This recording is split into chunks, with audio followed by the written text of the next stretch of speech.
Good afternoon. This is Tom Alexander. It is Sunday, March 5th.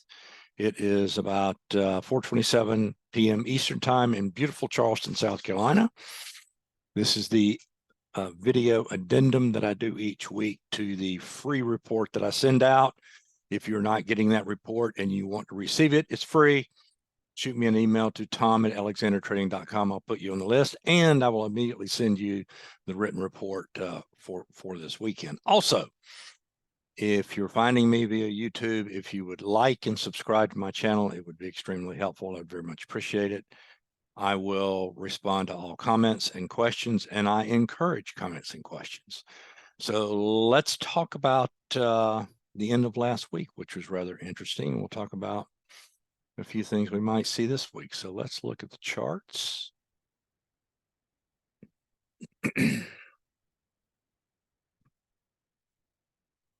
Okay, I'm going to go through each one of the primary U.S. trading indices, the cash markets. I think the cash markets identify more important levels, even though we are primarily futures traders and, obviously we trade everything,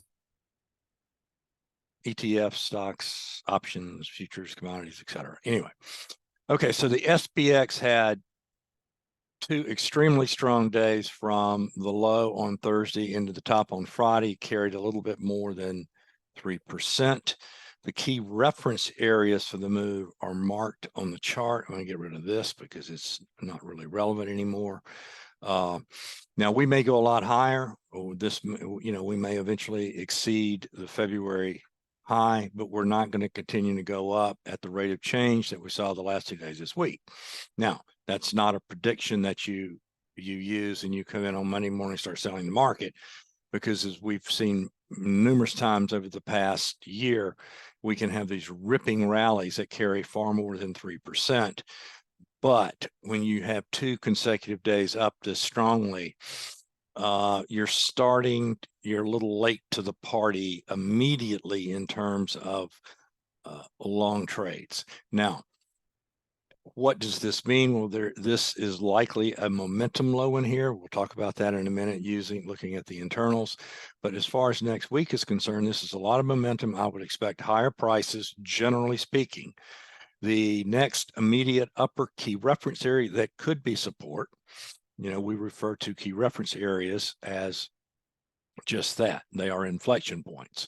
The market could blow through here, or it could pause here, and we get the biggest retracement that we've seen since this low. So that's what it is. This is an area to watch. And again, I would be surprised if we just blow through this area without some sort of multi-day balance that includes some retracement. To the downside, the important level includes Thursday's close up to the cash gap opening on Friday. Under a bullish scenario, really should not see much trade deeply into or for long into Thursday's session range. And that comment holds true for all the indices. Okay, let's move over to the NDX.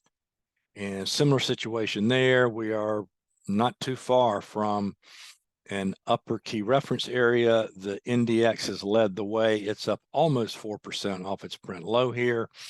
To the downside, it is Thursday's close. That includes Friday's open, that gap in there. If we get above 12,450, then you're looking up into 12,689 or the February highs in the NDX, okay? Let's go to the Russell next.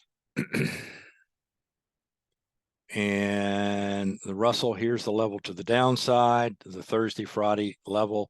This is the same level as the ES and the NDX to the upside here.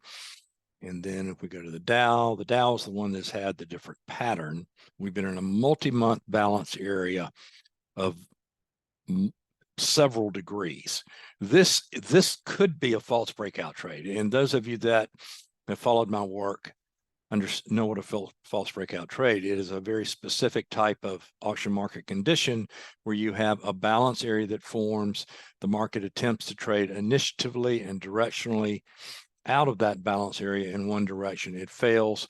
And if this is a false breakout, what it portends is a pretty quick retracement through this entire range. Now, quick is a relative term. This took like 4 months to form. So if this took a few weeks, that would still qualify as a fraction of the time it took to create the structure, okay? As far as the downside is concerned, it is that similar Thursday, Friday trade area. And then when you get up into 33659 to 33853, that's an area where I would look, if we don't get pushed back before then, I would look for a more two-sided trade to come in. Okay, let's look at the technical work we keep, which is really simple stuff. I use NYSE data, advancing issues, declining issues, and breadth. The red is the 10-day moving average of NYSE advancing issues. Green is the 5-day moving average of advancing issues, and the blue histogram is simply NYSE closing breadth. You can see we closed plus 1820. That's quite positive on Friday. That would imply a lot of momentum, and it would also imply that the market should trade higher before we get any sort of significant retracement. The last time we had a breadth reading of this magnitude was on January 31st, right here. And you can see we carried considerably higher for a few days before we got toppy and two-sided up here.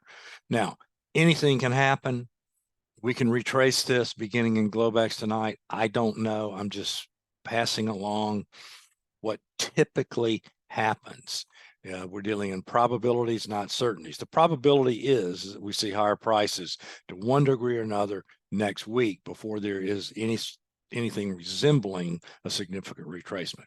Okay, another view of this particular work is the day session. Now this is the ES, this is ES futures, but day session data. That's why you see these gaps. Below is breadth, and there is a pretty consistent cycle depending on whether you're a bull leg or a bear leg, and I won't get into the weeds too much in that. Those of you that have been following me any length of time understand what we're doing with this. And basically, when you have a momentum peak, which I am going to let's just make the argument that this is a momentum peak, okay? And this is a momentum peak here, and it's accompanied by a momentum peak in breadth. So these are one and the same, these are consistent. So what you ideally will get now is a series of, you'll get some sort of pushback retracement in price. You'll have breadth. Maybe at the opening on Monday will open down, negative 1400 or something. And then you have this recovery. You make a higher high, breadth makes a lower high. And, you can have a series of these things before you get a significant retracement. But this pattern plays out a lot, and it is something we'll be watching very closely the first several days of next week. Hope you guys have a most wonderful rest of your evening, and I'll see a lot of you in the room tomorrow. The rest of you, take a look at our membership. We cover this stuff every day. We cover this stuff every day in real time. Enjoy the rest of your weekend.